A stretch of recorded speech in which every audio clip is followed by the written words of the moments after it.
that up. So I can ask that question now. Yeah, you got free reign, Javi. Let it rip. Is it okay if I get the first one? Go ahead. Thank you. Yeah.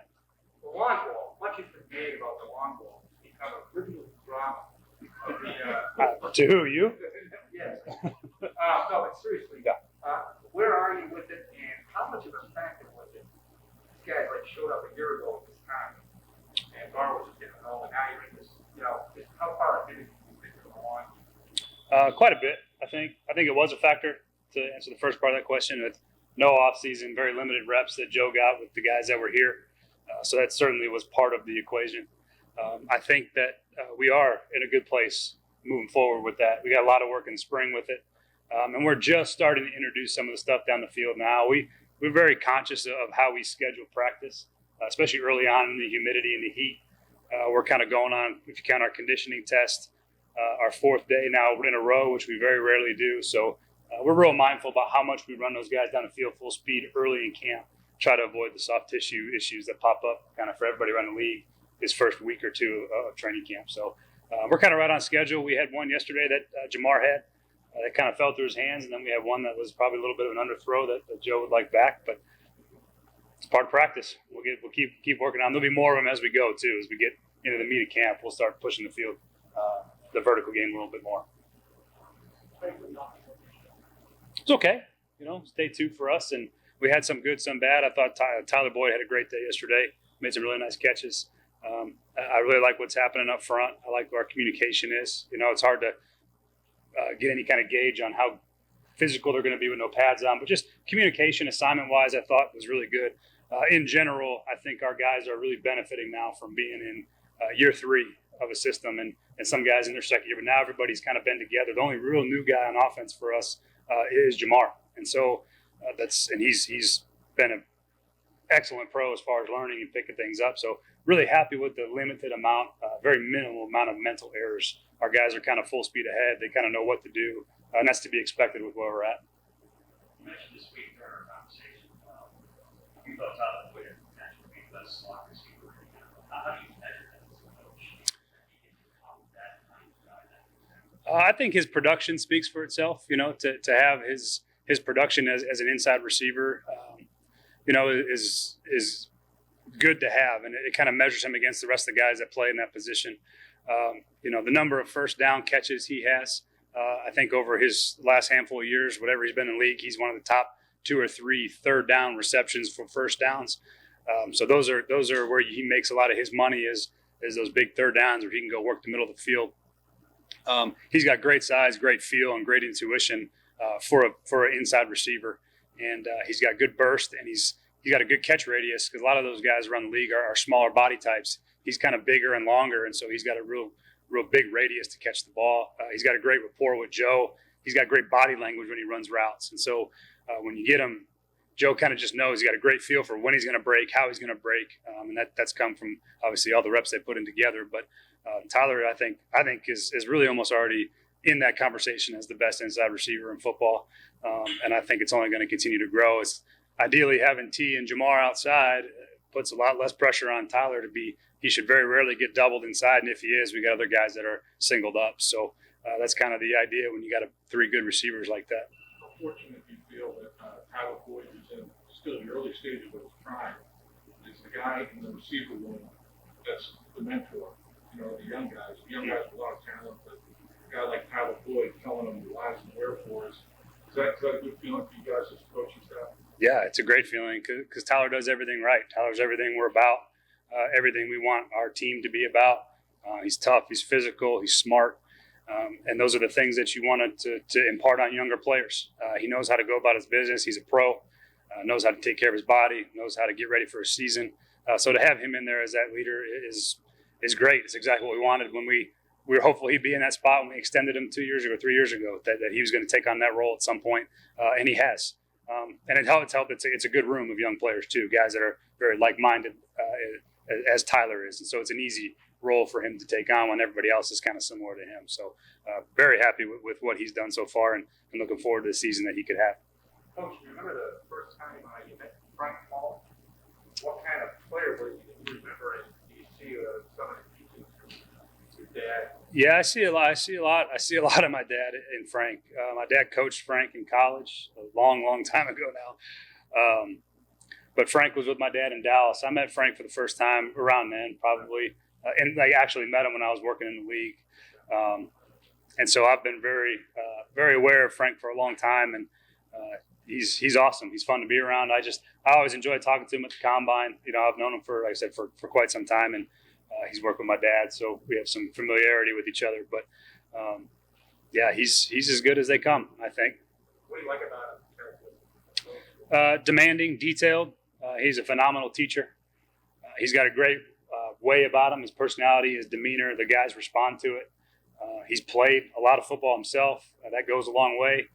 Those guys understand that what he's saying is usually things that he's been through, and that always helps. Like I said, it's not ever a prerequisite. You don't ever have to play a position in football. My dad was a quarterback, so you don't have to play the position to be able to impart wisdom and knowledge, but he does have that background. He's got a little extra credibility behind what he's saying. So, and then you see he works them, and they work, and he's technical and he's detailed. If your hand placement's off 3 inches or your foot's the first step's not where it's supposed to be, I mean, he's all over it. And so our guys respond to that because they know that that makes them better, and we're going to be a better unit for it. Well, there might be an impression that a team that passes the ball a lot has a weapon like Joe Burrow from the ball would be finesse. But how important is it for a passing game and a running game to be physical when it's fast? Very important. And one of the key things we threw the ball more than we would like to last year overall. I mean, we want to be balanced and be able to be efficient in run game and use the run to set up all the other things that comes off of it. One of the main proponents of how we teach our system is we want the run game and the pass game to marry together. And so all of those things should look the same. The play actions, the screens, the run game itself, the formations in the pass game should look the same as the run game. We try to give the defense all the different looks so they don't know whatever it is pre-snap. They don't really know what's coming. And that's usually when you're at your best, when the defense is not being able to tee off on one or the other. They don't know it's going to be a run. They don't know it's going to be a pass. They have to play it honestly. And we try to make them defend kind of every blade of grass on the field. So we just redistribute the formations in a lot of different ways that allow us to put stress on the defense. But the biggest part of that is you still got to knock people off the ball, and you still got to run physically. And so those are the things that we're looking when these pads come on that we're looking to ramp up. That has to be better than it's been, without a doubt. And I think that when you have a physical run game, when you have that presence, when you step on the field, where people go, we better be on our game today, or else these guys are going to put 200 on us on the ground. That's how we want defenses to feel. Now we got a long ways to go to get there. We got a lot of work to do, but that's the idea. And it's proven if you can run the ball efficiently and effectively, and you're physical with it, it does help set up everything else that comes off it. So yes, to answer your question, it's a big part of what we want to be on offense. We want that to be part of our identity. Coach, do you have microscopes on the offensive line? The wide receivers give a lot of buzz. The tight end division that can help people run in the pass. It's not getting talked about hardly at all. And CJ is on the back. You're saying for better. What's going on with the tight end division? That's an exciting room for me, top to bottom, really. And I'll answer your question in 2 parts real quick. Drew and CJ, to me, are exactly what we want from a tight end in the way we run our offense. They can block. They're physical. They can run routes. They can catch the ball. They kind of can do a lot of different things that tight ends do. They can move off the formation. They can insert like a fullback. There's a lot of different things that they do that we value. There's a lot of versatility that both of them have. And we split them out. We move them around. We motion them. Those are good tools to have in our offense, and both of them do a great job. The battle in that room, the second part of the question, the battle in that room is going to be really fun for me to watch as camp goes on between Thad Moss, Mitch Wilcox, Mason Schreck, some guys that I think have some exciting potential, to kind of fill out the back of that room. And a lot of it's going to come down to special teams, as it always does for those end of the roster battles for the backup spots. But we got 3 guys there. I think that I'm interested to see how they fall as the preseason games go and they get some game action and live reps. Those guys, I think, have a chance to be impactful players for us in a couple different roles. Are you looking at overall receiver? Yeah, Puka's doing some receiver right now. He's working kind of as a slot player. He did some running back in the spring. He's a slight build guy, so it's hard to give him a bulk share of a bunch of carries because running backs don't look like that very often. But he's got an interesting skill set. He's got great quickness. He's got good acceleration and good burst. So we're trying to find where he might fit best for us. And so he's done a really good job. He's still learning. It's kind of foreign to him. Obviously, he played running back most of his career, but he's got some ability to do those types of things for us in our offense. When you start talking about some jet sweep stuff, obviously the punt return things you can get the ball in his hand and let him use his athletic skill set to the advantage of the offense. And so whether it's a receiver or running back, we're going to kind of keep playing with that.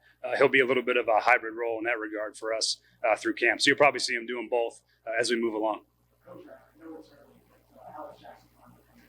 He's doing a good job. He's still a young player that's moving from a tackle position to a guard position. And really the amount of volume for those guys up front is a learning curve. And just like all young players, he's going through it. And I'm excited to see the pads on because at the end of the day, when he gets his hands on people and he comes off the ball, he's big and powerful and strong. So I'm looking forward to seeing him kind of ascend as we get going. He's still trying to get his feet under him. A lot to learn, a lot going on. But I'm very optimistic that he's going to help us this year and keep ascending from where he's at. But there is a learning curve.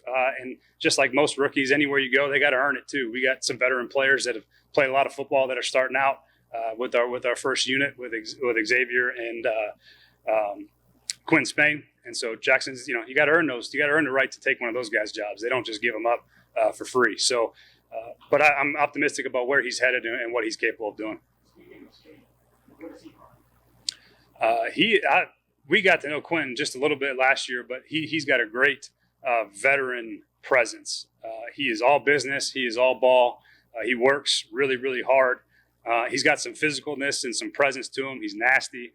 The guy likes to play football. And so when he came in here and then to be able to do all the things we asked him to do in a tough spot in the season where some guys might just go, no, I'm good. You guys, good luck to you guys trying to figure that out. But he never said a word, and he continued to do. He played tackle and guard and both sides, and he's done everything we've asked him to do. And he's an excellent pro, so he's earned the right to be able to come in here and try to keep a job.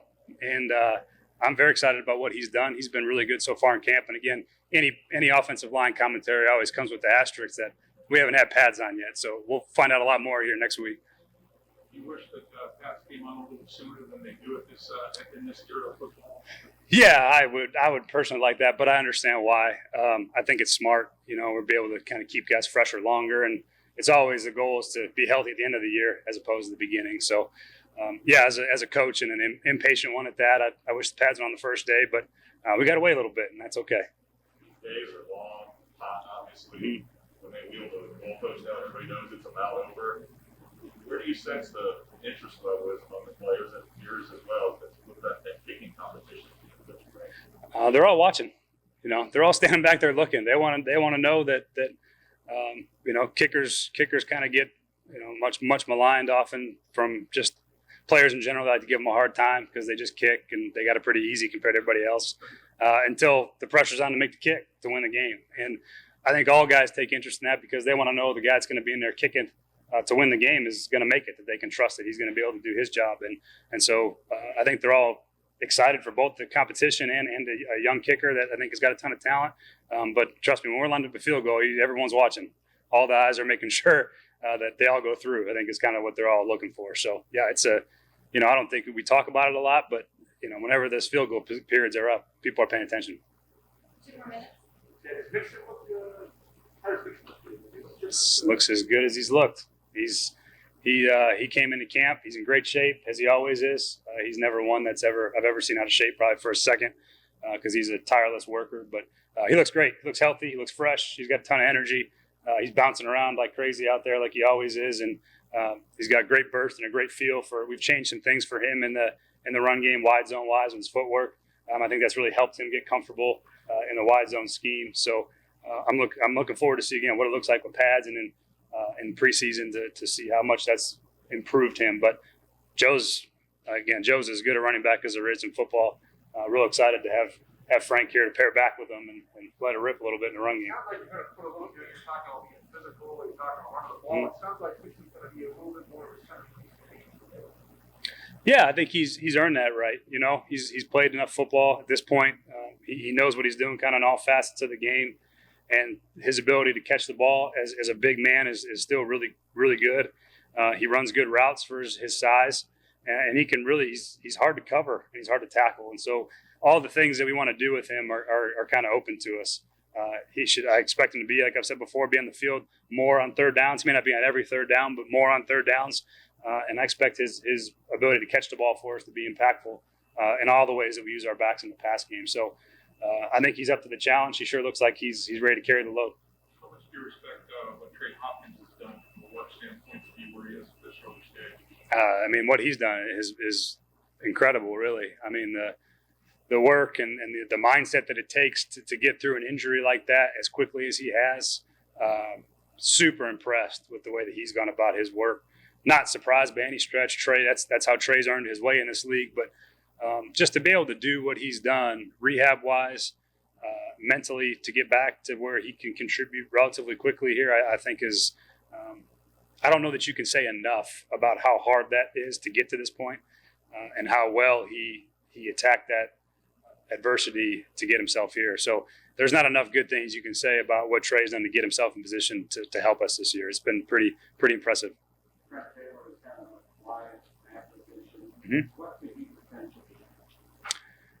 Trent would be, I mean, he's obviously in the return mix. He's a really good slot receiver for NFL standards. He's played games as a slot receiver for the 49ers. He was incredibly productive in college. He's got your kind of traditional slot characteristics where he's got a ton of shiftiness. He's quick. He knows how to set up route stems. He's got a veteran presence to him where he understands coverage. He understands how to work that part of the field, how to use leverages. All those things are natural to him. And he's done it for a long time at a really high level, and an injury kind of derailed him in San Francisco. But I like what I've seen from Trent so far. I think he's a really interesting, kind of option in that receiver battle. Everyone talks about the top three, but there's a bunch of guys there fighting for spots that, Trent Irwin is another one who just kind of seems to always be productive when his number's called. Auden Tate's obviously still there doing what he always does. He's had a bunch of catches already in this training camp. So there's a good battle going on in that room at the back, and guys competing for special team spots, Stanley Morgan, like that. It's going to be a fun battle. In fact, the quarterbacks were mentioned the other day that, whoever's in there with the 2s and 3s is going to have a pretty good group to throw to. Sometimes that's not always the case in the preseason, not always as deep as we are currently. So I think the quarterbacks are excited about the depth as well, but it's going to be a fun battle. The tight ends and the receivers on offense, to me, are going to be really interesting depth battles to follow as we keep going.